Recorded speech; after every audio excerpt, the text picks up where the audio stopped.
गेली 1.5 वर्ष ही मालिका संभाजी महाराजांची चालू आहे। त्याच्या माध्यमातून घराघरात पोहोचलेले आमचे सहकारी डॉक्टर अमोलजी कोल्हे, त्याचप्रमाणे या तालुक्याचे नेते माननीय दिलीप शेठ मोहिते पाटील, तसेच जिल्हाध्यक्ष गारटकर दादा आणि आमच्या तालुक्याचे अध्यक्ष कैलासराव सांगोर असतील आणि शिरूर तालुक्याची गुलाब मैदानी तोफ, मी त्याला बिबट्या मानणार नाही, वाघ म्हणे, ते आमचे सहकारी मित्र मंगलदासजी बांदल, खरं तर त्यांना प्रथमतः धन्यवाद देतो, कारण लांडे साहेब असतील आणि मंगलदास बांदल असतील तर लांडे साहेब म्हणजे मंगलदास बांदल पण समजूतदार नक्कीच आहे, परंतु एकंदरीत पाहिलं गेलं तर मंगलदास बांदल कोणाचं ऐकणार नाही असं एक समज होता आणि लांडे साहेबांनी आपल्या लवकरच तलवार मॅन केली, त्यांची असलेली निष्ठा।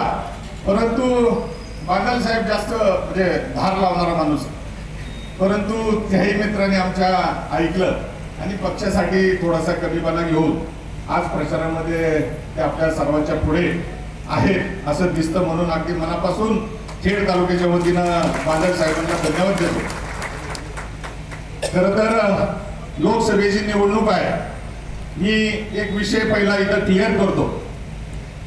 लोकसभेच्या निवडणुकीच्या निमित्तानं आता सगळ्याच तालुक्यांनी ठरवलेलं आहे, म्हणजे अगदी स्पष्टच बोलायचं झालं तर गटातटाचं राजकारण राष्ट्रवादीमध्ये खूप चालतं आणि त्याचा फायदा विरोधी लोक घेतात असा एक समज आहे, परंतु मला असं वाटतं की 10 ते 20% फायदा त्या माणसांनी इथून पाठीमागच्या काळामध्ये घेतला, त्याच्याबद्दल काही दुमत नाही, परंतु 15 वर्ष गेले आपण सर्वजण या सगळ्या खोट्या नाट्या गोष्टीला भुलून फक्त गोड गोड बोलायचं, कार्यक्रमाला यायचं, वतीनं माणसं पाठवायची आणि कामाच्या नावाने शून्य असा मी अधिकाराने बोलू शकतो, कारण जिल्हा परिषदमध्ये 5 वर्ष काम करत असताना मी पाहिलेलं आहे, जे काम जिल्हा परिषदच्या सदस्याचं असतं ते काम खासदार साहेब करतात। आता खासदार सर्वोच्च निवडणूक, त्याच्यानंतर पंतप्रधान आणि त्याच्यानंतर राष्ट्रपती असा एक आपल्याकडं रीत आहे किंवा जो नियम आहे।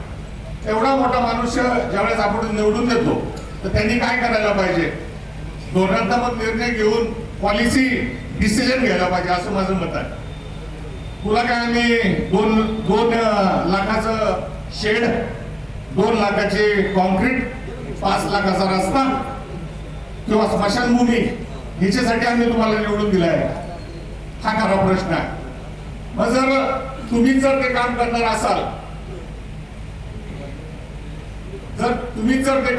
असाल, तर मग जिल्हा परिषद पंचायत समिती अस्तित्वात ठेवायचीच कशाला, हा एक मोठा प्रश्न त्या निमित्तानं आपल्याला लक्षात येतो। म्हणून मला असं वाटतं की बऱ्याचशा गोष्टी आहेत, अर्थात त्याच्या पुढील काळामध्ये आपण सगळं बोलणारच आहोत, परंतु सगळं एकदम जर बोललं तर पुढे विषय राहणार नाही। बांदल साहेबांचे आपले तोप आपल्याला ऐकायचे आहे, परंतु मला असं वाटतं की एक छोटासा विचार करा मित्र, मी या माणसाचा माझा अनुभव सांगतो। ज्यावेळेस 2007ला मी खेडमधून निवडून आलो जिल्हा परिषदला, तर आमच्या गटातल्या एक हमाल लोकांचा प्रश्न होता कोल्हे साहेब, आणि आम्ही रेल्वेचे हमाल लोक जवळजवळ 250-300 लोकांचा तो प्रश्न होता, आणि आम्ही यांच्याकडे खासदार म्हणून दत्ता ढोरे आणि बाकीची मंडळी आम्ही दिल्लीला गेलो, यांच्याच घरी राहिलो, अर्थात त्यांच्या त्या आचार्याला आम्ही पैसे देऊन जेवण बनवायला सांगितलं, तशीच पद्धती तिथं। आणि ते झाल्याच्या नंतर आम्हाला त्यांनी सांगितलं आपण सकाळी जाऊ, ते आमच्या बरोबर आले, मी नाही म्हणत नाही, 2-3 वेळा आम्ही 2-3 दिवस तिथं राहिलो, 2-3 ठिकाणी गेलो, पण काही जमलं नाही। नंतर मला म्हणले बाबा माझ्याच्याने काय होणार नाही, म्हणलं दादा मग आता याला पर्याय काय, मला म्हणले तुम्ही शरद पवारांकडे जा, आमच्या दैवताकडे तू कायला जायला सांगतो, एवढा मोठ्या मनुष्याला मी अरेबुरे बोलू नये, कारण कोल्हे साहेबांचा जर काही स्वभाव आपण पाहिला तर तो मनुष्य काल टीव्हीला त्यांची एक मुलाखत झाली, मी खरंच साहेब तुम्हाला सांगतो, काल मी तुमचा 100% फॅन झालो। त्याचं कारण असं आहे ती पत्रकार मंडळी इथं बसलेली आहे. आता मी फक्त तिथंच बसलो तर मला म्हटलं इकडे काय बसले, आता जागा नाही होत. म्हणजे पत्रकार मंडळी आम्हाला माहिती की काही करून काहीतरी हेडलाईन घ्यायची म्हणून त्यांना ते काल बरीचशी लोक उचकत होती. तर ते त्याच्या ते गोड स्वभावाने त्यांना एकदम चांगली उत्तरं देऊन त्यांना म्हणजे मला नाही असं वाटत TRP वाढण्यासाठी तुम्ही काय मटेरियल काल त्यांना दिलं. त्यांच्याकडून अजिबात काय मटेरियल मिळालं नाही. ते बरंच काय काय काय चाललं होतं त्यांचं, पण ते काय दिलं नाही. म्हणून असा हुशार मनुष्य, मला असं वाटतं तेही हुशार असतील, त्याच्याबद्दल दुमत नाही. 15 वर्ष आम्ही तुमची हुशारी पाहिलेली आहे. अरे पण आता 15 वर्ष झाले, मग कशासाठी? मी तुम्हाला मागासचा विषय राहिलेला थोडक्यात सांगतो साहेब, लवकर आवडतो. पवार साहेबांकडे आम्हाला जायला सांगितल्याच्या नंतर आम्ही पवार साहेबांची वेळ घेतली. वेळ घेतल्याच्या नंतर 4 वाजताची वेळ होती आणि योगायोगाने बांधल साहेब दिल्लीला कायमच असतात, ते तिथं आम्हाला भेटले. मला म्हटलं काय रे, म्हटलं काय नाही, 4 वाजता साहेबांनी वेळ दिली. मला म्हटलं कशाला वेळ लागते, साहेबांकडे जायला वेळ लागत नाही. आणि ढकले त्या ऑफिसमध्ये नेला 11 वाजता गेलं. तर आम्ही 4 वाजताची वेळ गेल्यावर साहेबांनी पुण्याहून माणसं आली किंवा आपल्या भागातून आलेल्या माणसाला कधी वेळ किंवा बाकीच्या गोष्टींचा असा काही प्रश्न नसतो. साहेबांना प्रश्न कानावर घातल्याच्या नंतर त्यावेळेस लालू प्रसाद यादव मला वाटतं रेल्वे मिनिस्टर होते, त्यांना त्यांनी फोन लावला, माहिती दिली. त्यांनी त्यांच्या जो कोणी अधिकारी असेल त्यांच्याकडून माहिती घेतली. साहेबांना त्यांनी सांगितलं.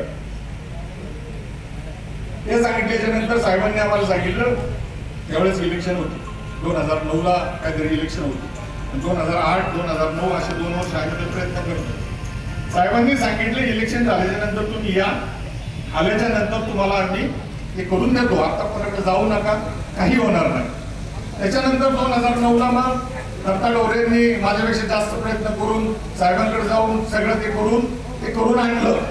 आम्हाला जे पाहिजे होतं ते सगळं आम्हाला साहेबांनी करून दिल्याच्या नंतर मग त्याचा विजय मिळावा म्हणून त्यांनी तिथं ढोरे बांबरवाडीला आम्ही ती सभा घेतली आणि त्या सभेमध्ये हे आलेच होते. त्यांनी प्रयत्न केले नाही मी असं नाही म्हणणार, पण आल्याच्या नंतर योगायोगाने मी त्यांच्या शेजारी बसल्याच्या नंतर मला म्हटलं बाबा काही कर, पण मी केलं हे एवढं सांग. आईची शपथ खोटं बोलत खोटं काय बोलायची कारण नाही. त्यांनी समोरून सांगावं असं नाही म्हणले का. ते झाल्याच्या नंतर मी म्हटलं दादा तुम्ही जे केलं ते सांगतो,